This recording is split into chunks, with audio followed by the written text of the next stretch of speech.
to the online classes of English. Back to the online classes of Sri Ram Public School, dear students.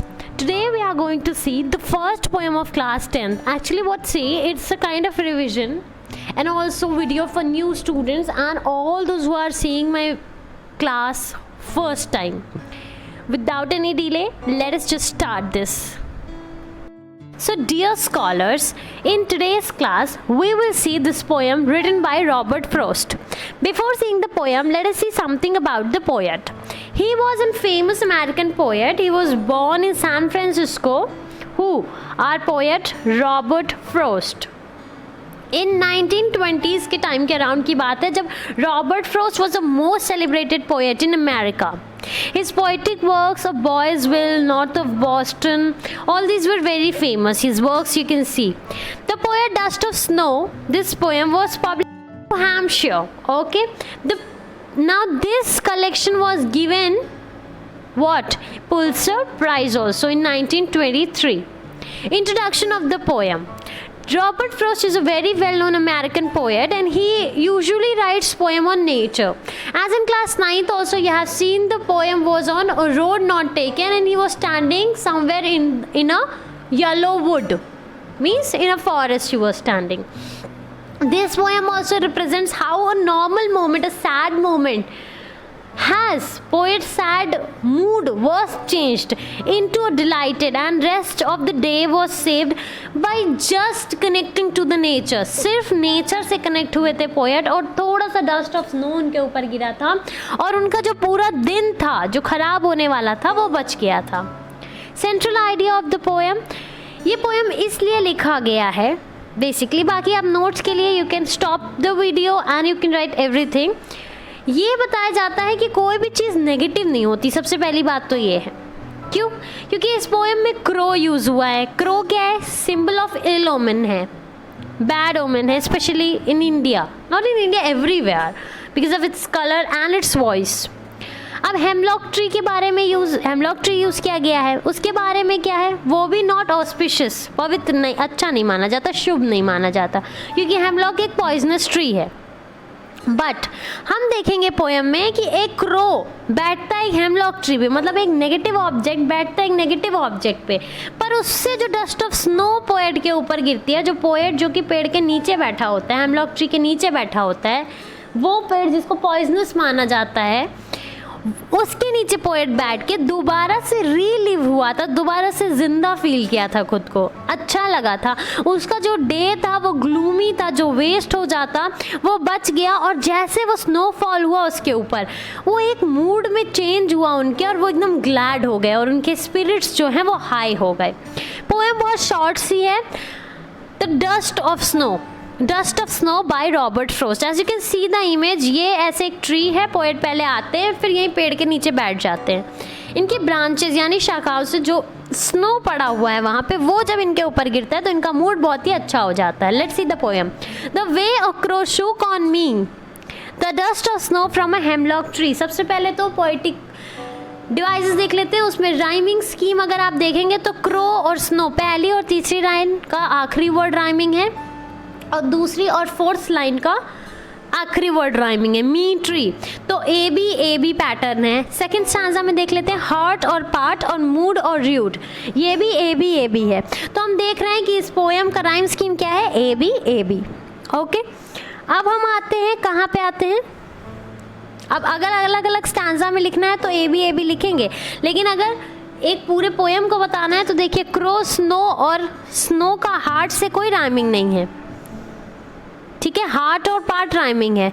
फिर मी tree, mood root अलग है. तो अगर पूरी poem का लिखेंगे तो क्या है? ए बी सी डी ऐसे लिखते हैं, ठीक है. मतलब जो स्टैंजा की है लाइंस वो राइमिंग है आपस में, ठीक है. अब हम लोग आते हैं एक्सप्लेनेशन पे. एक्सप्लेनेशन क्या है? कह रहे हैं पोएट जिस तरह से the way a crow shook on me, एक क्रो ने मेरे ऊपर शेक किया. क्या गिराया शेक करके? डाउन ऑन मी, मतलब मेरे ऊपर गिराया. The dust of snow, dust of snow मतलब आप कभी बर्फ़ पड़ते अगर आपने देखी होगी, स्नो फ्लेक्स जब पड़ते हैं तो वो स्नोफ्लेक्स थे और वो गिराया, स्नोफ्लेक्स कहाँ से गिराया? Hemlock tree. अब आप देख रहे हैं क्रो क्या है? इल ओमन। हेमलॉक ट्री क्या होता है? जहरीला पेड़ होता है, अमलतास कहते हैं उसको हम हिंदी में। तो क्रो कौवा आप जानते ही, अमलतास का पेड़, दोनों ही अशुभ हैं। तो पोएट कहते हैं ऐसा कुछ भी नहीं है जो इस पूरे वर्ल्ड में ऐसा एक जनरल टर्म जिसको दे दिया जाए कोई नेगेटिव है। It just depends on the situation.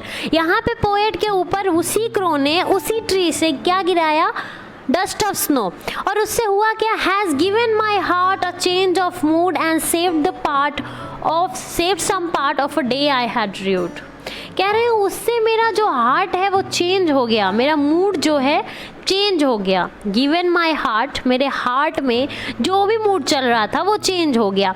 अब देखिए ये चेंज यहाँ पे पोएट मेंशन नहीं किए कर रहे हैं कि वो खुशी हो गए, पर हम कैसे खुद से इसको अज्यूम कर रहे हैं कि पोएट को खुशी हुई, क्योंकि पोएट जो बड़ा ही सब कुछ नेगेटिव एलिमेंट्स यूज़ किए पोएम में, इसका मतलब इनके अंदर नेगेटिविटी थी। पहली चीज़ तो ये कि क्रो यूज़ किए, हेमलॉक ट्री यूज़ किए, इसका मतलब इनको कुछ तो दुख रहा होगा, ठीक है, नेगेटिव चीज़ें। दूसरा, नेगेटिव चीज़ें यूज़ करने का मतलब ये दिखा रहे हैं कि कोई भी चीज़ नेगेटिव नहीं होती, हर चीज़ में कुछ पॉजिटिविटी होती है और डिपेंड करता है आप पे कि आप उसको किस तरह से देख रहे हैं। तीसरा, ये कह रहे हैं लास्ट लाइन में, of a day I had rued, जो इस दिन का रूइन कर देता है। रूड क्या है? रूइन, जो ख़राब करना होता है, उसके लिए ये वर्ड यहाँ पे यूज़ हुआ है। तो इससे पता चलता है कि ख़राब होने वाला था पर अच्छा हो गया, इसका मतलब मूड क्या हो गया है? अच्छा हो गया है। तो इनके हार्ट को चेंज ऑफ मूड हुआ, मतलब ख़राब से मूड क्या हो गया? अच्छा हो गया। और जो दिन बर्बाद होने वाला था वो दिन क्या हो गया? बच गया, बर्बाद नहीं हुआ। शूक डाउन मतलब let fall. Hemlock tree a poisonous tree. Mood state of feeling. Saved from being wasted. Rued repented. Felt sad, deeply sad. These are the meanings. Poetic devices, rhyme scheme AB, stanza wise, different stanza for both the. Metaphor, यहाँ पे जो third line है first stanza की, वहाँ पे मास और Snowflake को dust बोला गया है, जो स्नोफ्लेक्स फॉर्म होते हैं। फिर सिम्बोलिज्म, हेमलॉक ट्री जो पॉइजन का सिंबल है, सिंबल ऑफ डेथ है, उसको यूज़ किया गया है, फिर भी वो चीज़ें अच्छे कर रहा है। द क्रो भी नेगेटिव चीज़ों के लिए बोला जाता है और बहुत सारी जगह पर तो नहीं ही यूज़ किया जाता। जनरली क्रो पक्षियों में भी अगलीस्ट माना जाता है। तो ये सब जो है डिग्रेड करने वाले फैक्टर्स हैं, पर उसको क्या कर दिया? पोएट के मूड को अच्छा ही करा है। ये है समरी, बहुत ब्रीफ सी पोएम है, बहुत खूबसूरत सी मीनिंग है इस पोएम की, और ये है summary. Stop the video and right the summary. अब ये हैं क्वेश्चंस आपके, एक्सट्रैक्ट बेस्ड क्वेश्चंस। अगर आपने पहले की वीडियोस देखे हैं तो ऑफ कोर्स, पर अगर नहीं देखे हैं तो सॉल्व दिस क्वेश्चंस, ठीक है। पहले देख लेते हैं, डिस्कस कर लेते हैं। What is dust of snow? Flakes of snow, ठीक है। What mood of the poet is conveyed? Sad, of course. What did the crow do to hemlock tree? It sat on it and it allowed the dust of snow to fall on the poet. What did the tree have on it then? Snowflakes. Name the poem and the poet. Dust of snow. See, it's not the. Guys, be very particular in the title and the poet. Dust of snow. Robert Frost. To whom does the word me refer? Me. Poet. What is the significance of crow and hemlock tree? Significance of crow and hemlock tree both are symbol of negativity, but now here they are used by the poet in the poem in a positive way, because it is giving the poet a change of mood and the poet's mood is changed into positive. What happened when the crow shook the tree? When the crow shook the tree, dust of snow fell on the poet, which had lightened the mood of the poet and saved the part of the day which poet might have ruined.